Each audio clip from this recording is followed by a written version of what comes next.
Good morning, West Alabama, Tuscaloosa, wherever you're listening, internet world. How are we doing on a Thursday morning? We are in the Derek Daniels State Farm studio. I'm Theo Fernandez filling in for Joe Gaither, and I'm joined by Hunter DeSiver, Bama Central's lead basketball writer.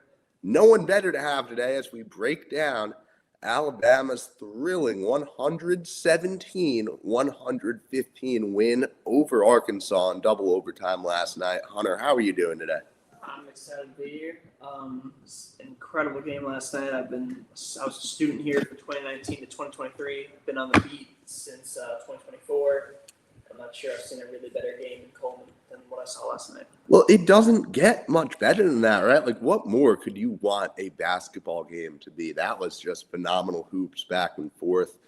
I was down on the court for WVUA, so I had a camera. And I'll tell you, like, it does not get better than that, filming a basketball game, and you just get that crazy back and forth action going all the way. That was a phenomenal game. There's so many different, places that we could start. But first of all, I think the biggest story from the game that's being talked about, how much, it doesn't get better as far as just a head-to-head guard matchup. Oh, yeah. Darius Acuff comes in, scores 49 points in Coleman, the most by a freshman in a game this season. We already know how stacked that freshman class is nationwide. Labaron Philon 35 and the win. What do you see from those two, Hunter, just going back and forth for 40 minutes, more than 40 minutes? Yeah, going into this week, or going into this game rather, we knew that this would be like the matchup to watch. You got two guys that are going to each go in the top 15 in the draft. I mean, it's pretty likely that's going to be the case for both. But, Darius Acuff, kind of like Labaron Philon last year, just keeps on winning these SEC Freshman of the Week awards. And, he's a killer. He entered the game third in points per game in the country and was first in assists. And then, he proved definitely the points. He had 49 points in Tuscaloosa, and how many of these were in the second half? He had 19 in the second half, 22 in the first half, and 8 in overtime. He was so well-rounded the entire game. He couldn't miss. Every time Alabama had some sort of run, he'd be the guy to end it. Also, there's Malik Thomas. He also ended a few runs, but those two were incredible. In terms of Labaron Philon, new career high for him. But one stat that I've just been waiting to tweet out for a while, and I was able to do it last night, and I wrote a story on it, was Labaron scored, it'd be 35 points, but it was his 15th game of scoring over 20 points this season, which surpasses Brandon Miller, an Alabama legend, who did it 14 times during the 2022-23 season, and he played 12 more games. And, Labaron still has a lot more to go is what I'm saying. But, yeah, unbelievable match between those two. So Mark Sears has that record? Yeah, Mark Sears has that record. I think it's 23 games or something like that. I don't know. Labaron could still get it, but he's running out of time. You need a tournament run for that. Yeah, exactly. Was that 24, 25 that Sears said? That was 24. That was 24. Yeah. Okay. Yeah, but that really highlights, me and Joe have talked about some of Labaron's, struggles at times. And, I think we've said multiple times that it's felt like he's had the quietest 21 points per game you're going to see a guy put up. That was not a quiet 35 points yesterday. No. That, to me, felt like a guy who asserted himself and a guy who really, me and Joe talked about wanting to see Philon go out and play with intentionality. Felt like some intentionality. And you did have, you had a chance to win it at the end of regulation.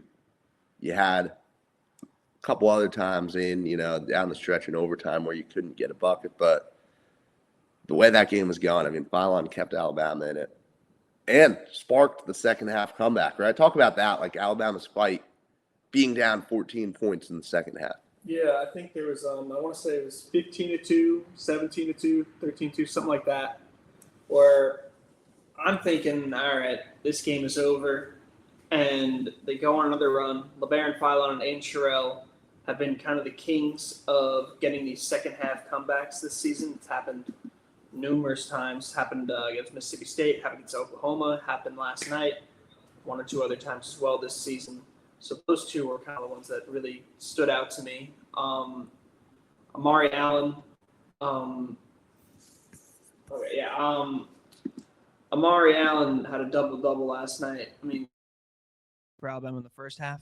He had 11 points and I think 9 rebounds at the half, which is incredible for another insane freshman. That was another great part about the game, is that these freshman players were killing it. And yeah, I mean, the second half comeback I really didn't expect it to happen, because those other 2 games where Alabama didn't make comebacks, it was against unranked teams. And this is a coach, John Calipari, a Hall of Famer. I didn't think they'd make the comeback, and they did. Yeah, I mean, that was just an incredible fight. I missed the first 4 minutes of the second half. And I guess the last 4 of the first half. I was editing highlights over at WVUA, trying to send them in before our newscast. And yeah, I come back and Arkansas has pulled away. They've got themselves a nice little lead, and just methodically, fighting back. And I remember seeing Alabama, you get it under 10, and then all of a sudden you start to feel like, okay, well, now this is nothing in a game like this. And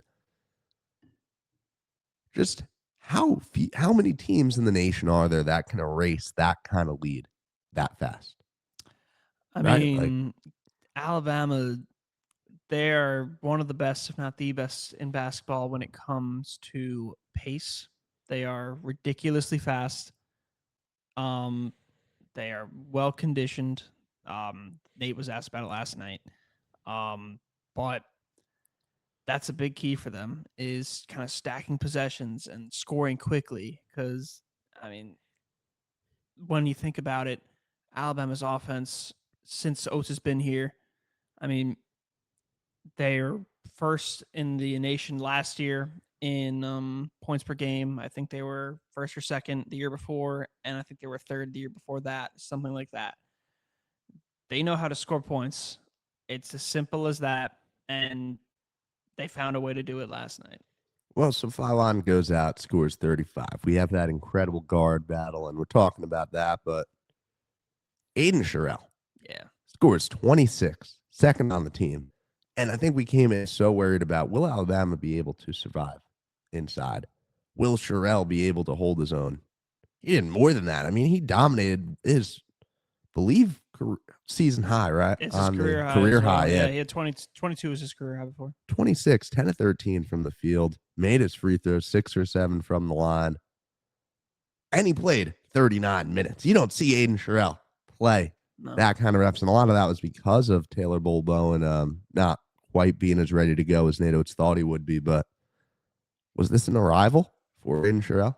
Yeah, I mean, he's definitely shown a lot of progress throughout the season. Last year, he was last on the team among scholarship players in terms of minutes per game. I think he only had around 8. He started, I think, in every single game he's played in this season.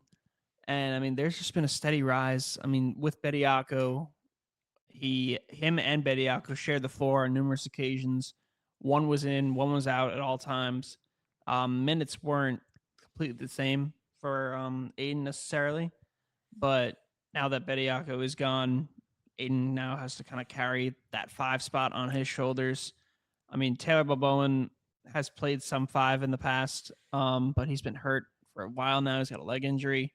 Noah Williamson, they don't really play him too much. I'm not sure he's really fully fit into this system, being a transfer from Bucknell, Patriot League Player of the Year. But, I mean, something about last night, 26 points. A guy that he was going against often was Nick Pringle. It's a familiar name around here because he helped Alabama go to the Final Four a couple years back. And, I mean, offensively and defensively, I think he had Nick Pringle's number. I'm looking at Nick's stats right now. Nick did have a block, but he only had 3 points and just 1 rebound. It was an offensive board in 23 minutes, and he fouled out. So I think Aiden, among others, Amari Allen also went against Pringle a good bit. I think they kind of got to his head, and I think Aiden and Amari really showed out. Yeah, Bull Bone plays 10 minutes. Williamson gets 4, and everything else falls on Sherelle. We got a little spark from London Jefferson, which feels like so long ago because it was in the first half, which he's done a solid job of providing those little moments. His 7-0 run by himself against Auburn. Yep.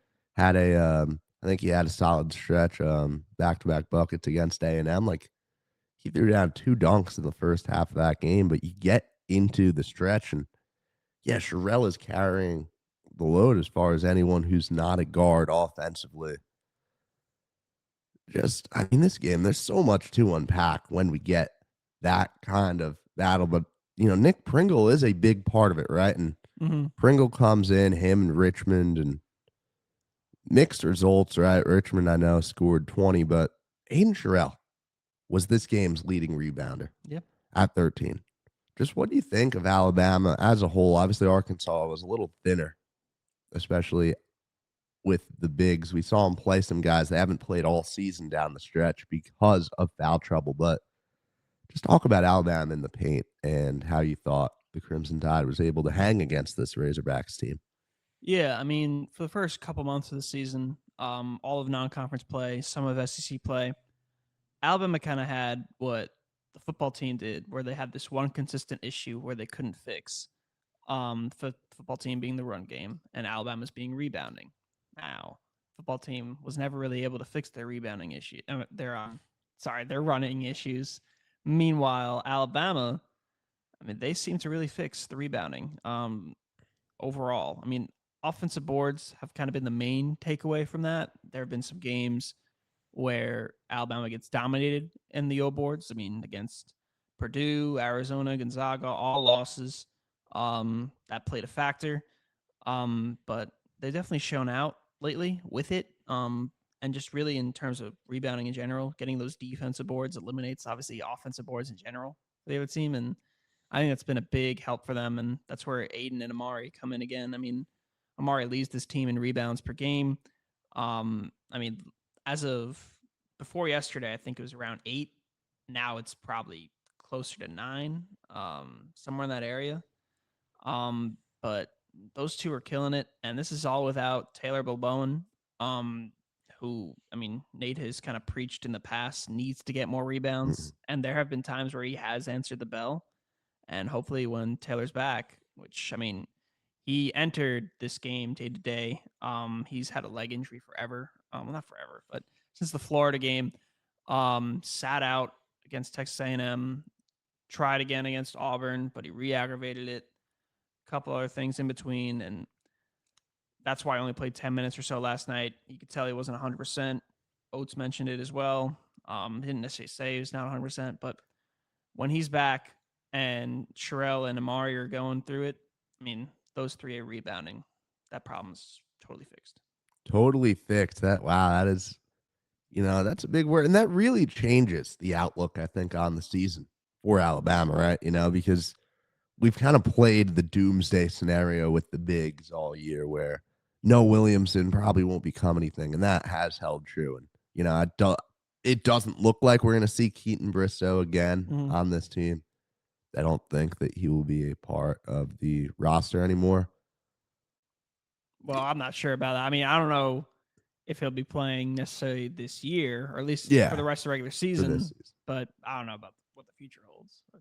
Yeah, I mean that'll be a story for the offseason. But yeah, it is so thin, right? Bediako gets ruled ineligible, and it's like, okay, how is Alabama to get anything? And just great big time performance from Sherelle out there. So let's head to the end of the game here, or the end of regulation, I should say, because there's a lot of game left at this point, but 90 seconds to play. Philon layup puts Alabama up by 5.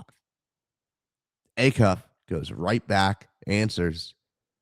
Malik Thomas, I believe, gets free throws. Yeah, he gets free throws with 25 seconds after Philon misses a 3, which would have potentially served as a dagger. So Alabama, 1-point lead, 25 seconds, Aiden Holloway. makes 2 free throws, 18 seconds. Hunter, you know John Rothstein's 3 rules for life, don't you? Of course I do. Come on now. Enlighten our viewers here. Okay, so number one, I believe, off the top of my head, is don't eat pizza outside of the Eastern time zone. Speaking of, Yeah. you have 2 New Yorkers on this call right here. So I approve that. I do too. Number 2 is don't acknowledge the Godfather Part 3, which I enjoyed, but Godfather 1 and 2 are 2 of my favorite movies. And then third is always foul 3 up late. And Oates loves to do that. He totally abides by that rule. Those are the 3. So how is Darius Acuff able to get off a game-tying 3-pointer with 12 seconds left? How do you let that happen? I mean, how do you let a guy get 49 points in a game? I mean, this guy was unbelievable last night. I went into it knowing that he'd have a good game, but I was thinking like 20 points, something like that. At most, like 25. And it basically doubles that. I mean, they could not stop him all night. His numbers, what do you go? He went 16 of 27 from the field, 6 of 10 from deep. That's incredible. It's absurd. You're on the road against a ranked team and you're doing this. You're dicing up their defense, and yet, I mean, he was one of 3 guys on his team to score 20 plus points. But Acuff, I mean, I wasn't surprised that the shot went in just because of how well he had done during the game, but fouling up 3 late probably would have helped there. Yeah, right. Like Malik Thomas, 24 points, 8 of 13 from the field, played an objectively phenomenal offensive game, and no one's talking about him right now. Yeah. You know, that was one of the all-time performances, right? I tried doing some digging and I couldn't confirm this, but I believe it is 4 points off the SEC freshman record, which the highest I could find was 53. Okay. So, I mean, that really speaks to Do you know who that was by chance? it was an Ole Miss player in the late 80s. Okay, I was wondering who it was. No, it's not no, Kemba Walker. If it was like John Wall or someone like that. no big name there. At least in recent terms. Gotcha. Someone's probably like shaking their fist. They don't know the name of the player. But no, I mean, what Acuff did walking into Coleman and having that kind of performance, I think he probably just ended the SEC Player of the Year race. Yeah, I mean, that's fair. There's a lot of guys. Darius Acuff, Nate Ament, Labaron, Philon. Mhm. Those are probably some of the big 3. But I mean, to be doing that, 49 points on the road, it's a ranked team. Like I just said, that's just, you don't do that. That's not a thing. And I mean, the SEC not freshman. Well, the SEC freshman of the year race. That's been over for a while. Yeah, it's between him and Nate Ament, but it's probably gonna go to him. Like Darius. But player of the year, there's definitely some guys in the running. I don't know if I can guarantee that he has locked it up.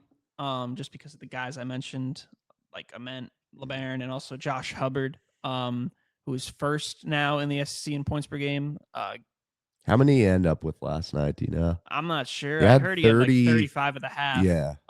He had. Where is it? Leading Mississippi State to a win over Auburn, which things have kind of fallen for the Tigers. 46. 46 points. I mean, somehow that wasn't the best performance of the night. Yeah. Like, No, absolutely crazy. Great performance there. I would imagine that Mississippi State just doesn't have the wins to get Hubbard Player of the Year. Nah, yeah, that's Because fair. it is something that, does play into it, but Right. he'll be on the first team. Oh yeah. I mean, the first team, because the first team is it positionless? Oh boy. I don't know offhand. 'Cause I feel like I've seen sometimes it is and sometimes it isn't.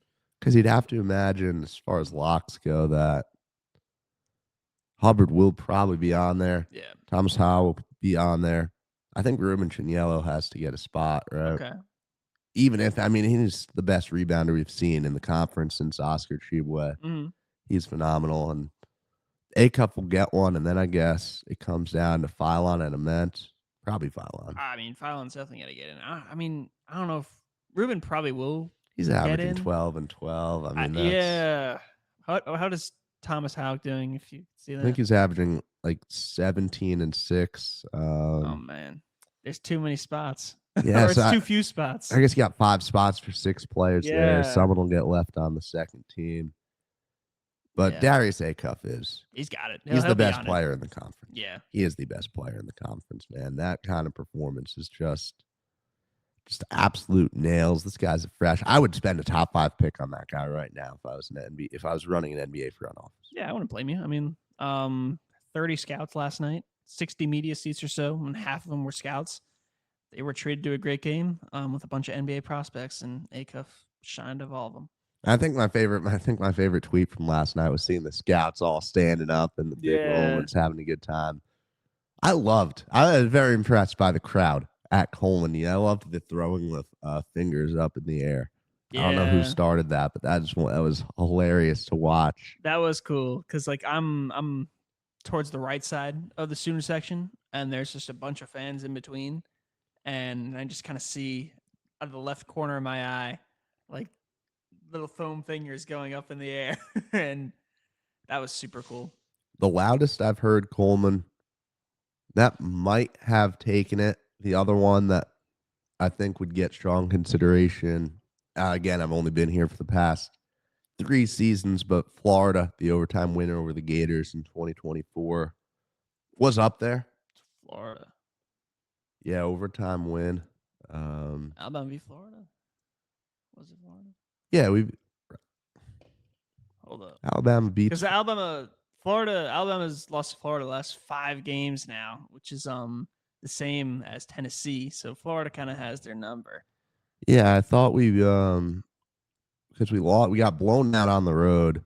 Yeah, 98-93 overtime win, February 21st, 2024 for Alabama. Oh, all right. I don't remember. Yeah, I was going to say, I was on the floor for that one as well. Had to make sure I wasn't, didn't have a gap in the memory there. No, you're good. You're good. But no, like that was loud. The fans came in. They did their job.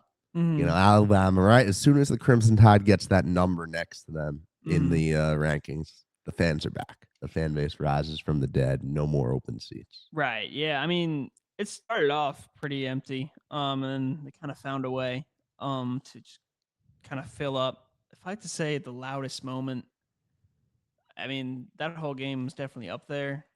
I'm trying to remember some, but when I was a student, it was my birthday actually that day. It was a whiteout.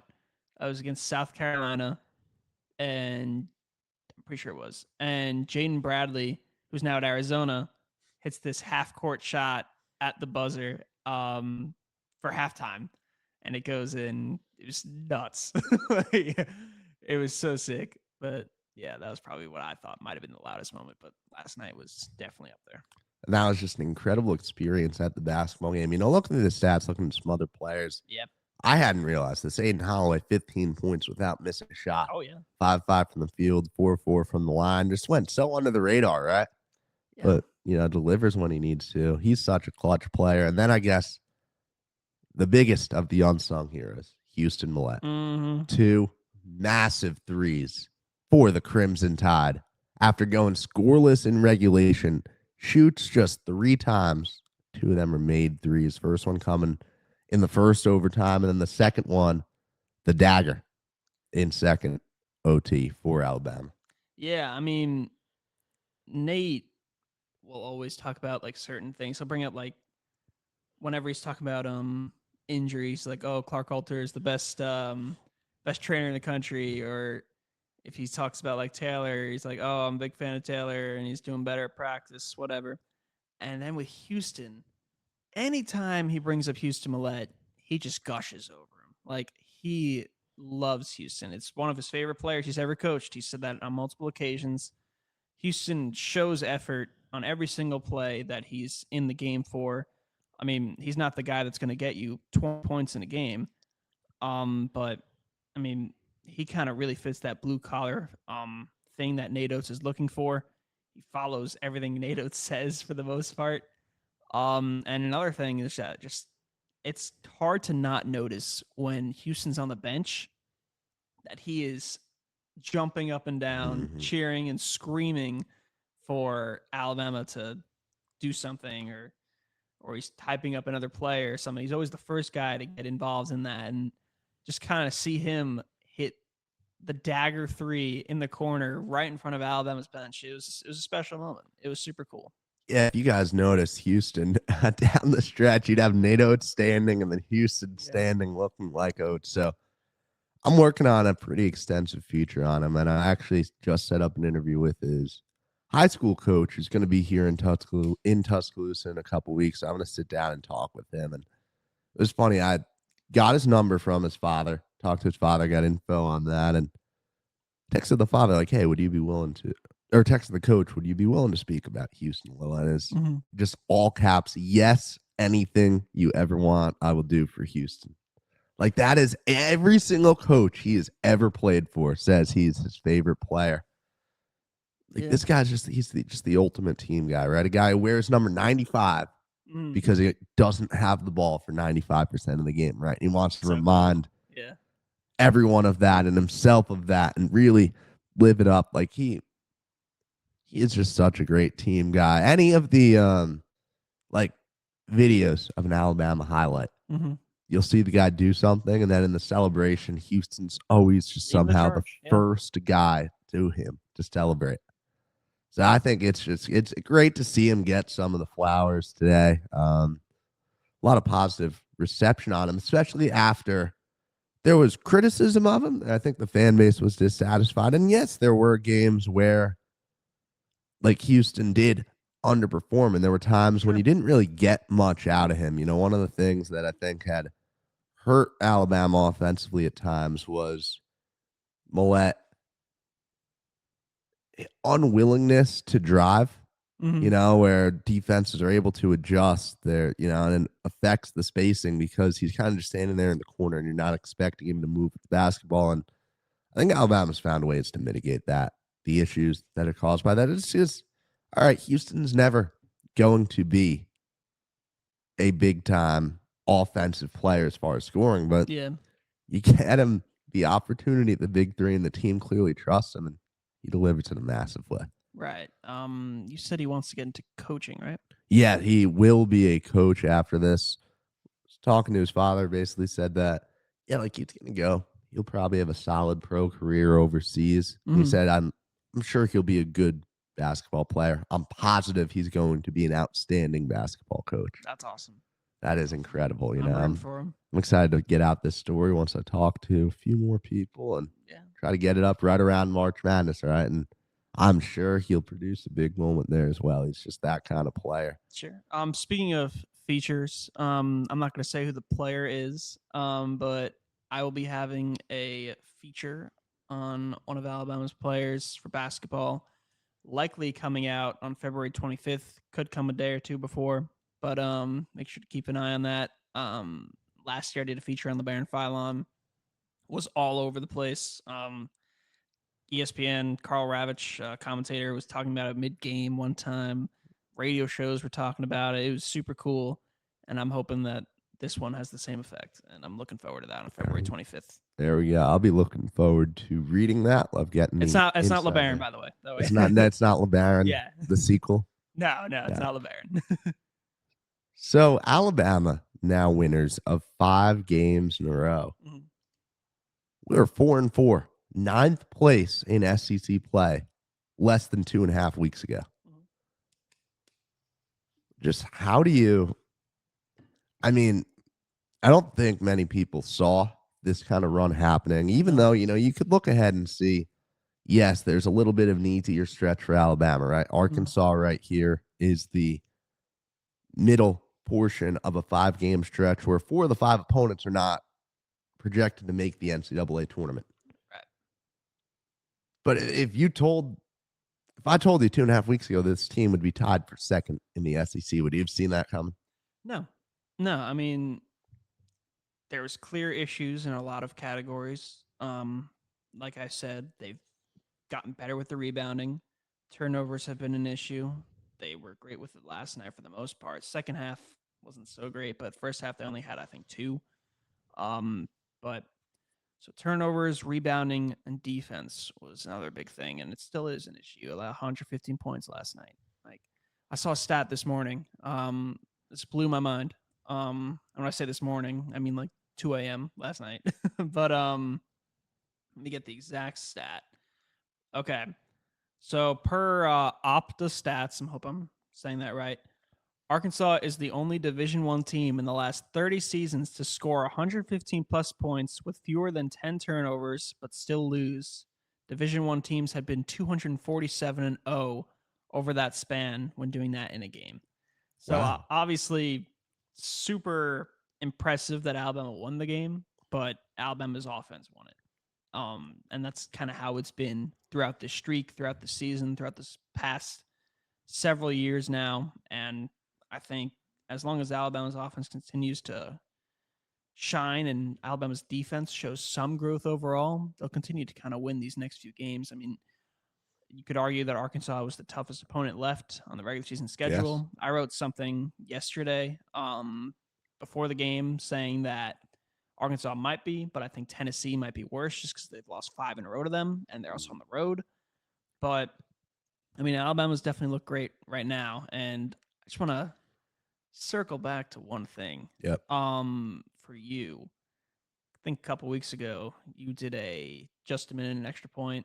You know where I'm going with this. Oh, I know where you're going. Where you said why Alabama will not make the Sweet 16. Is there anything you want to change right now? Or are you still sticking with that, or what's? I don't know, man. I just feel like I feel like I'm in too deep, you know? Mm-hmm. I made that take and I gave a lot of valid criticisms Yep. on the team. Sure. Except definitely at the time. And I would agree with you at the time, to be honest. You talked about saying, okay, you gave the statement earlier on the show that you thought rebounding was resolved. Mm-hmm. I don't know if I'm willing to go that far yet. So I still look at those issues and I see, okay, like you can still see how they will come and plague Alabama. And I don't know, looking at this schedule, right, and looking at what's left. You go into Athens against a Georgia team that has the ability to run with anyone, right? Who can go in and yes, they've lost some games. They've lost some games lately, but they've played in some absolute shootouts and they like to run with you. Sure. You have the game on the road against Tennessee right before that. Mm-hmm. And then you go and you host Auburn, an Auburn team that will, looking at how things are shaping up, probably it'll need to be a must win for this team for the tournament. You already beat them. It's so hard to sweep Auburn. Like, I just wonder if Alabama drops 2 or 3 down the stretch, like how does the perception of the team change again, right? Because right now it's sky high, but I could still see these issues coming back and biting the team. Yeah. So I think Alabama goes out and they win their next 2 against LSU and Mississippi State. Sure. So I will be in the very brutal position of having to tell people that a team on a 7-game SEC winning streak is still going to fall short in the tournament, but I am holding steadfast on my take. Mm-hmm. But man, this team is making that hard right now because they are just playing phenomenal basketball. Yeah. I mean, one thing that I didn't necessarily mention, and you Mhm. kind of said it in your whole segment just there, was another weakness that this team has shown. It's just inconsistency. Mm-hmm. That's been a big theme of this season for me. Is I got a friend of mine that like will text me like during games and like he'll like say, "Oh, Alabama looks really good. Alabama looks really bad," and it's just constant flip flop. And he's kind of right. I mean, there's been so many games this season where they start poorly or they end poorly. They're inconsistent with defense. They're inconsistent with rebounding. They're inconsistent with turnovers. And I mean, until you find a perfect blend to have all those in a good stretch where you're consistent, you're not going to beat teams like Florida who beat you by 25 or whatever it was. You're not going to beat teams that are going to be going to the Elite Eight and the Final Four and national championship. So, like I said, I did say that rebounding was definitely improved. I don't know if I said it was 100% resolved. I think I kind of implied that. Mm-hmm. But until Bo Bowman is fully healthy again, he plays a big role. Yes. Then I think it will be resolved. I'm very, we saw Alex Reese and Grant Nelson Yeah. come down onto the court, right? And that really got me thinking about Grant and about the season he had in 2024, right? And that 2024 team, I think there are a lot of parallels with this Alabama basketball roster, right? First of all, that 2024 roster ended up at a 4 seed. It's probably pretty similar to where this team will land. And then you got to remember, like, you had some really frustrating results down the stretch of that season, right? You got embarrassed on the road at Florida, and then I believe it was Florida again in the SEC tournament, right? That year, probably. Yeah, I think it was Florida who you lost to, because you lost back-to-back years to Florida. Yeah, they right? lost in the quarterfinals In last Nashville. year. Yeah. So you look at a team that had so many visible flaws entering the tournament, right? And then Grant Nelson is such a big piece of the reason why you go on that tournament run. Yeah. A guy who he put up some horrendous shooting performances that season, right? Mm-hmm. He had some times where it's like, man, why did we put all this like stock into this North Dakota kid? Like, was he the guy for this team? Who is the Grant Nelson of this year's team? Like, who is the guy who can come out and, he's had some struggles, but in a big moment, can come in and provide a spark? Like, I could see Bull Bowen being that kind of player, right? As far as a guy who the build is similar, first of all, but also just you know that Bull Bowen is capable of that kind of performance. But I wonder, like, you need that kind of player, right, to go on a run. Sure. Yeah, I mean, if I had to pick a player, it might be Taylor. He has 7 games of over 10 points this season. I kind of knew where you're going with this. So I was like looking at the stat. Yeah. I was like Googling it up. 7 games of over 10 points this season, and Alabama has won 5 of those games. The 2 losses were against Purdue and Texas. So Purdue was easily the better team that night. Mm-hmm. Texas, that was a little weird. That was a very weird loss, and yeah, I mean, I could definitely see Taylor being that guy. Kind of filling that Grant Nelson role. Thing with Alabama that year, and I do get your parallels thing. Because I'll be totally honest, while they were losing in the final stretch of that season, and then get bounced in the SEC tournament early, I actually had them losing in the round of 32. Wow. Yeah. And I actually wasn't sure if they would even win round 1. Like, I was iffy on that. And I could kind of see the same thing for this team, depending on how the end of the season goes, just based off their inconsistencies. Like I said before, Arkansas was one of their toughest opponents remaining. Tennessee's really kind of the only other one that I think will give them trouble. The others, I think they could get the job done. Obviously, you got Auburn, who's a rival. But, I mean, Taylor steps up. Let me see real quick. I wanted to check one more thing. Taylor has 5 games with over 9 rebounds, and Alabama has won 4 of the 5. With the loss being Texas again. So he's clearly a major impact when he's on the floor and when he's actually playing well. And yeah, so I could see him kind of filling that Grant Nelson role, in that Grant kind of was inconsistent as well, as Taylor has been this year. But when they're on, they're on. And they certainly are on right now. Looking at the SEC standings, Alabama is in a 3-way tie for second place. Florida 11-2 conference play. Alabama, Arkansas, Tennessee all at 9-4. Now we know Tennessee is the tiebreaker over Alabama with the win, but Arkansas defeated Tennessee and Alabama beat Arkansas. So parity. Just by the way, so yeah, you've got the circle there, and I don't understand what the next tiebreaker is, but Alabama does have it. If the season ended right now, would be the 2 seed in the conference. Wow. You get a chance to play Tennessee again. Mm-hmm.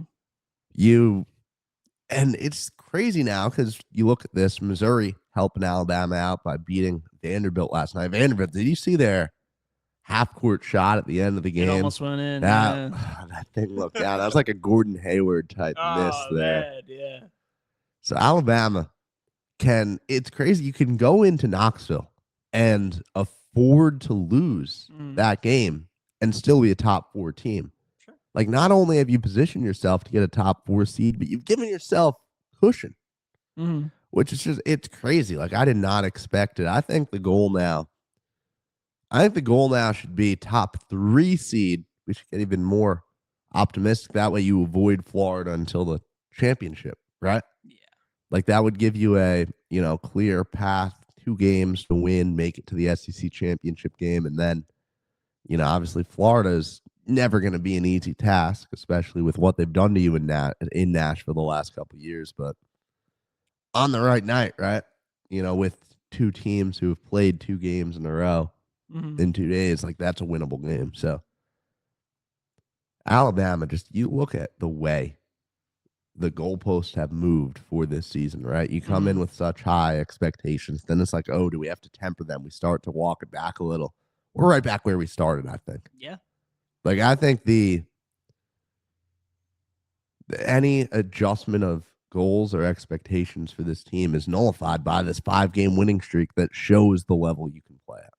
Sure. Yeah, I mean, I think they started the season at 15 in the rankings, and not this week, but maybe the week after, they could be right back there.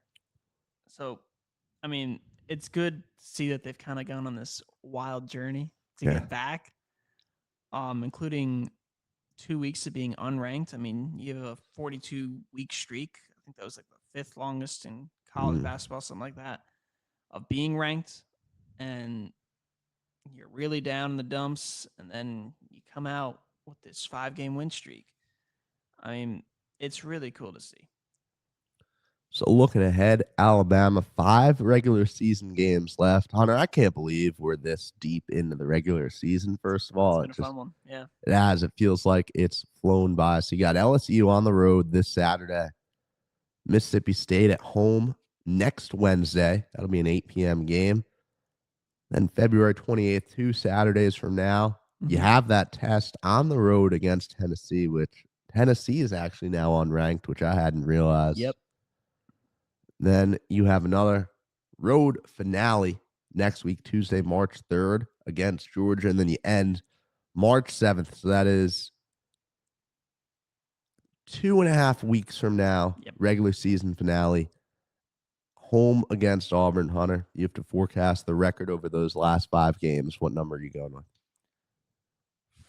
4-1. They're going to lose to Tennessee again. 4-1 lose to Tennessee. And they'll beat Auburn. It's kind of weird that last year Auburn beat Alabama in Tuscaloosa, and then Alabama beat Auburn in Neville Arena. And then this year, Alabama beat Auburn in Neville Arena. So that could come back again. Yeah. But that would really be something if you have 2 straight years where the road teams only win. But besides that, I think they get it done easily against teams like Mississippi State, LSU, and even Georgia. Like I said, Tennessee, they're going to lose, and Auburn, I think they'll squeak one out. Yeah, I would say, State and LSU are pretty inexcusable losses, right? I mean, unless Hubbard scores 49 as well when he comes to town. Wouldn't surprise me. The LSU game, there's no way you lose that one. Georgia still moderately, not scares me because they really have fallen off a bunch over the past couple weeks, but you see the elements of that team that can make you think, if they catch you on the right night, and they have a home crowd that's into it, really engaged, that's a winnable game for them. Sure. I think Alabama should take that one. I have a hard time.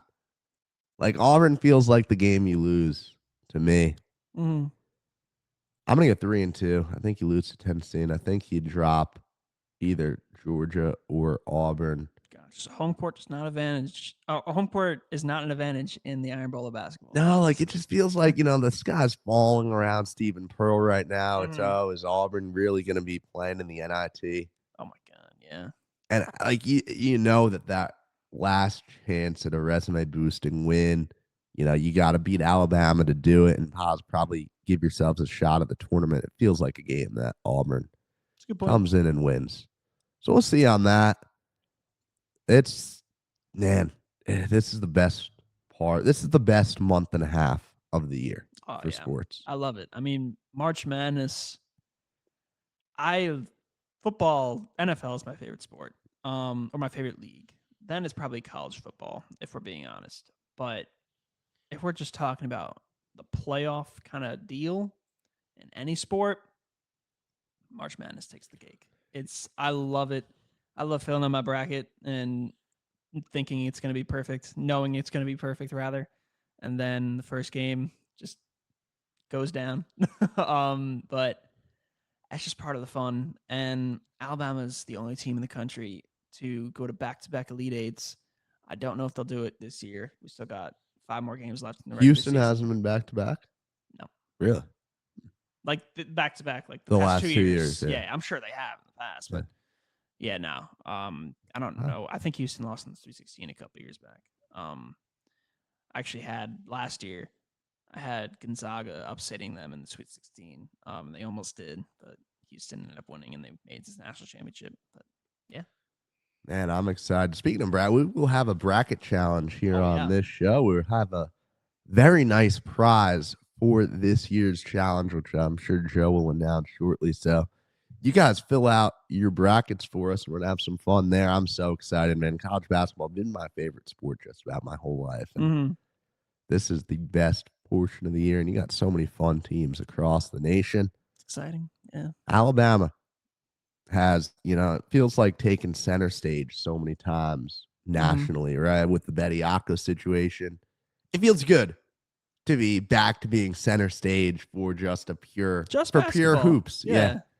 What a game that was. And it's hard to even sit down and talk about that kind of game because it's like, what more is there to say, right? Yeah. I mean, I will say this about the game last night. At halftime, what I do for writing purposes is I have a notepad, and before every game starts, I write, let's say for Arkansas, I write Alabama-Arkansas game story ideas.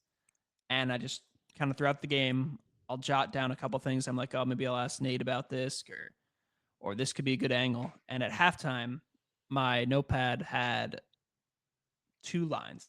One said Darius Acuff and Malik Thomas, and the other said Amari Allen. And that was it for the first half. And then by the end of the game, you had those 2. You had Labaron Philon breaking the Brandon Miller thing that I mentioned before. What else was on there? I'd have to get it from my backpack, but why am I blanking? One thing I did say was turnovers. When I thought Alabama was down by like 14, they had like 5 turnovers in the second half. I was like, all right, if I take a losing angle, it could be about that. I did have Aiden Sherrill in there. I had Houston Millette in there. I did write about something on that this morning. Go check that out on Bama Central. That came out at 6 a.m. I posted on my Twitter at around 8. It's a great story there. Nate gave a good quote. And Labaron Philon also discussed it. But I mean, this game had so many great storylines. Like I said before, I mean, you have all these draft prospects. Labaron Philon, Mari Allen, even Aiden Holloway, Aiden Sherrill, and then for Arkansas, you have Malik Thomas, Darius Acuff, Trayvon Brazil, Billy Richmond, and everyone goes off for the most part. And then you have this guy, Houston Millette, who, like I said, doesn't really get many points in general, and he hits the big shot, and he had the comeback and everything in between. It was a magical night. One of my favorite games that I've seen here. Absolutely was. We want to take a very quick second to shout out our sponsor here on the Joe Gaither Show, Purple Turtle Roofing. You have Brax Garrison on pretty regularly talking football with us, and Purple Turtle Roofing, a great sponsor of this program. So let me get our read ready. Purple Turtle, we're not just another contractor. We're your neighbor and your advocate when it comes to protecting your home or business. With years of hands-on experience, top-tier certifications, and a commitment to excellence, we've built a reputation as Alabama's go-to roofing solution. Purple Turtle specializes in residential roofing, commercial roofing, emergency storm repairs, full roof replacements, and insurance claim support. So you can call 877-PT-ROOF-5. That's 877-787-6635. Or go to roofturtle.com. Also, thank you to Derek Daniel. Letting us use this studio. Call Derek Daniel at 205-758-3391. Like a good neighbor, Derek Daniel is there. Hunter, anything else you want to leave the people with before we get out of here for the day? Oh man. I mean, we're fully immersed in basketball season right Yes, now. we are. I mean, we didn't really talk football today. There wasn't much to talk about football. I mean, for football, since I'm not on the show much, just one position group to look at just for fun here. right. The wide receivers, they recently added another guy to their roster, and you got a new wide receivers coach, Derek Nix, and there are only two kind of returning actual starters. So I don't know why I'm bringing this up now, but I'm like, if we're in Alabama, you gotta have some sort of football thing. Yeah, we do. Here's what we'll do. Me and Joe played a little game yesterday, so I'm Okay. gonna put you on the spot. We're gonna give you a question. Go ahead. Yeah. Me and Joe got a call about the top 10 players on the team. Yeah. Right? Yeah. I was talking with Joe about this. So we Go ahead. can. So do you have any? Do you have any prepared? You don't Okay. need to go give the full top 10. So I saw Joe did this, and I was like thinking, how do I even get to 10? Yeah. Just because there's so many newcomers. But what I told Joe, in the order I said, I believe I said Bray Hubbard is 1. I think I said Yanze Pierre was 2. Zabian Brown was 3. Ryan Williams was 4. You could argue that Michael Carroll squeaks in at number 5. Then it kind of gets fuzzy. Because then you got only a couple guys left that have starting experience. So that would be like Lottie Brooks, Keon Sabb. The entire defensive line is different. The entire linebacker core is different. All the receivers, besides the 2 I mentioned, are different. Running backs are different. Quarterbacks are different. Yeah. Tight ends are different. I would argue Caleb Edwards could be in that top 10. I mean, we saw what he could do as a freshman. Now that Cuevas is gone. Of all the position groups that have questions, tight ends isn't a matter of a starter. It's a matter of who's coming in second. Yes, Depth yes. chart. So I would argue him in that area. I mean, it's gonna sound weird, but a guy who I think will be top 10 would be Edric Hill. Wow. Okay, there's a new one. Yeah. I mean, I asked about Edric so long ago now. Before last season, I asked about him. Just because like we're talking about like backups and all that nonsense. Before the season, like thinking, oh, this guy might actually play, whatever, and he actually did end up playing. I spoke with Tim Keenan about it multiple times. I asked Kane Womack about it multiple times. DeBoer. So if there's a defensive player that I'm excited to see next year that we didn't really see too much of last year, it'd be Edric Hill. There we go. That's the input we bring you in for, because that's like that name didn't come up on any of what me and Joe talked about. Yeah, Edric Hill. That's a good one. How about this? If you were to pick any of the transfers, to be a top 10 player on the team next year, Joe went with. Who did Joe go with? Actually, I'm blanking. I went with Ty Haywood as my pick. I think Haywood. I went with him because of the upside that he brings, right? Because I think he has the ability to be a really big piece. I know we got Rayson Delgado as an answer from Dax calling in. Blanking on who Joe went with. I want to say maybe it was Terrence Green, the Oregon transfer defensive lineman. Okay. I like Who that. would you say? God, I can't say I've looked too much for these guys. Man, I guess the guy who's kind of coming up to me right now. I don't know. I don't really like it. But I gotta go with the skill position guy. With Noah Rogers.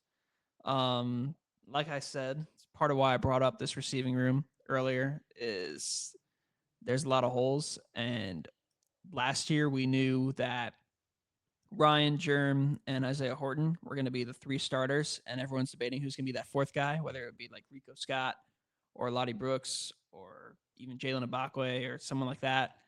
This year, instead of it being the 3 that are already known, it's 2. And so a guy like Noah Rogers played at NC State, had some decent stats, nothing crazy. He's in the running for it, along with Rico Scott, and a couple other guys. So I think Noah Rogers could be the most impressive. I don't know if he can necessarily be in the top 10. I mean, Isaiah Horton was definitely in the top 10 of Alabama's transfers last year. I don't know if he'll necessarily replicate what Isaiah did, given that Isaiah led the team in touchdowns last year. But I'm going to be keeping a close eye on Noah. That receiving room is fascinating, and I highlighted it. What we played on Tuesday now was which position group on the team do you need to see the biggest improvement from? And the offensive line was off limits because, that would have been the answer. And I already know my answer, but go ahead. Joe said the defensive line, and I said the receivers because while they performed at a solid level, you came in thinking that this was going to be such an athletically, physically dominant group, right? Mm-hmm. And a group that really could drive the rest of the offense. And it wasn't that. It did not reach that elite level of performance. So when I look at this receiver room and I see Ryan Williams, who you've gotten over the sophomore slump, right? A lot of people are expecting you to return to being an all-world level receiver in what should be your last season before going on to be, in the top half of the first round of the draft. Yeah. You look at that. You look at Lottie Brooks, who returns with all of, this hype from his freshman year. Can you avoid a sophomore slump? And then you look at the guys you brought in, right? You have Rodgers. You have Derek Meadows, who I think is going to be a very, very big piece with his size and how well he moves for being 6'5". And we're all waiting to see Sadarian Morgan come in, and you've had back-to-back years of true freshmen dominating. Can you do it again? So that's why I think the receivers, it's can you elevate to actually being the elite dominant unit you think you can be? So I'm fascinated to see how those receivers shape out. Cam Metzger commenting over on Facebook, running back room, we need improvement in pass protection. Yes, we do. Okay. So he stole mine. Oh, Cam coming in. Yeah, Love he to see stole mine. I mean, when you look at the position groups, defensive line, totally new front. Offensive line, totally new front. I get that. And obviously protection and the run game definitely plays a factor with the offensive line. But I mean, you put up like 100 yards per game rushing as a team last year. Like they were one of the worst in the SEC. I think they might have been the worst, or they were down there. And obviously, Alabama is not what they were in terms of Derrick Henry, Josh Jacobs, Jahmyr Gibbs.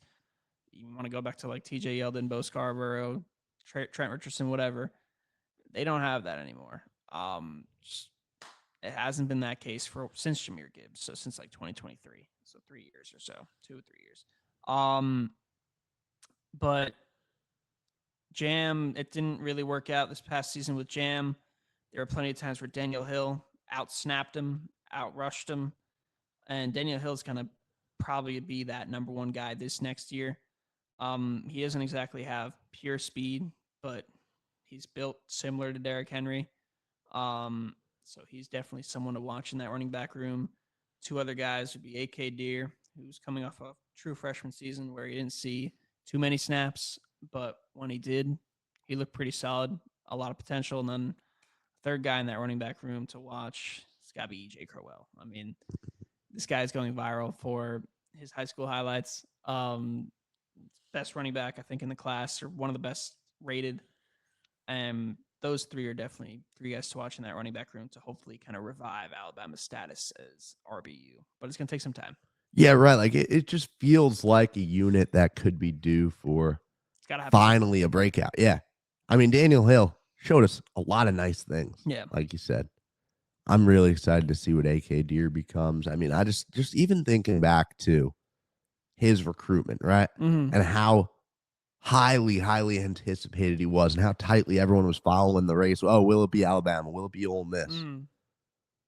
Like he showed his high school tape is incredible. And I know we like talking about Crowell, but I feel like sometimes we almost just overlook AK Deer a little and how crazy of a player he is supposed to be for this program.